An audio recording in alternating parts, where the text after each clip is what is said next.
620 കണ്ടെയ്നറുകളുമായി യാത്ര ചെയ്തിരുന്ന ചരക്ക് കപ്പലാണിത്. ബേപ്പൂർ തുറമുഖത്ത് നിന്ന് ഏതാണ്ട് 45 നോട്ടിക്കൽ മൈൽ അകലെ അഴീക്കൽ തീരത്ത് നിന്ന് 120 കിലോമീറ്റർ ദൂരത്താണ് ഈ കപ്പൽ ഇപ്പോൾ ഉള്ളത്.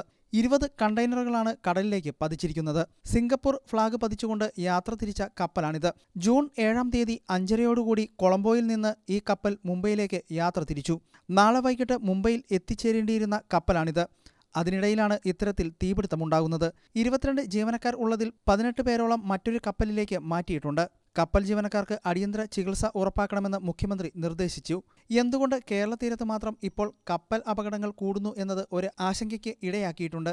ഇതുപോലെയുള്ള അപകടങ്ങൾ തുടർക്കഥയാകുമ്പോൾ കേരള തീരത്ത് ഏത് തരത്തിലുള്ള തയ്യാറെടുപ്പുകൾ നടത്തും എന്നതും വലിയ ചർച്ചയായി മാറുന്നു.